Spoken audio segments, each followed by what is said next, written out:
Well, as I mentioned, Question Time today saw another round of the opposition attempting to frame the PM as someone who's bad on detail, particularly around the voice to Parliament. Joining me now is the Deputy Nationals Leader in the Senate, Deputy Nationals Leader, should I say, Perin Davey. Thanks for your time.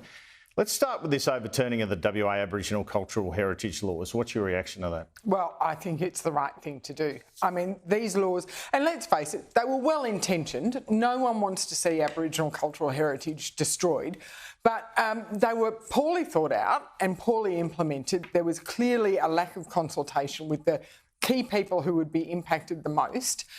It is the right thing to do for the Western Australian government to walk back. And this is one of the key concerns with the voice. If the voice is poorly implemented, poorly thought out, you can't walk it back once it's enshrined in the Constitution. We've seen this fight in the Parliament about whether the Uluru Statement from the Heart's 1 page or 26 pages. I just Googled it. This is the 1 page Uluru Statement from the Heart. There are two versions, right? The PM's not wrong about that. There are two versions. There is the one pager, which has been widely distributed, and that's what people claim is the full Uluru Statement. You're just trying to trap him on every single point of detail, aren't you? We weren't the ones. It was Peter Credlin who FOI'd the full statement, the 26 pages, plus all the attachments and documents behind that.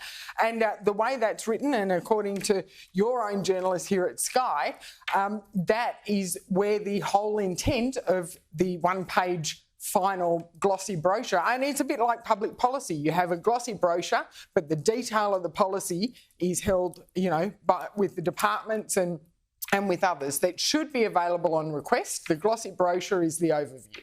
Would you agree the voice is in a fair bit of trouble now? There was a report that no campaigners are being warned about complacency. That's how good their campaign's going. Well, I do always think we won't know until referendum day what the true outcome is. Polling, the polling is tracking towards the no campaign, but it is still on a knife edge. There is a large undecided amount of voters, and it's showing Victoria 50-50. I find that number is a bit difficult to believe, but it is tracking towards the no case. I think people are hungry for detail, and the government's failing to give it. We had Agriculture Minister Murray Watt on Sunday saying the coalition was seeing the voice referendum as an opportunity to damage the PM. Is that the view internally in the coalition, that you can really get ahead of the game politically overall here with the voice? Well, it's certainly not my intention. My intention is just to make it clear to Australians, if you've got concerns, this is about a permanent body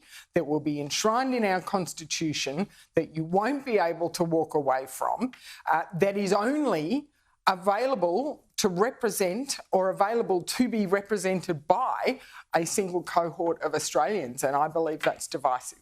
Now, you're the opposition's water spokesperson. The Water Minister, Tanya Plibersek, announced a fortnight ago that the $13 billion Murray-Darling Basin Plan won't be completed on time, and she blamed the previous coalition government. What did you make of that? Well, she would blame the previous coalition government. It's the easiest thing for her to do, rather than actually focus on trying to get consensus with the states on how to deliver the Basin Plan. I told her when I first got appointed that the deadlines would not be able to be met.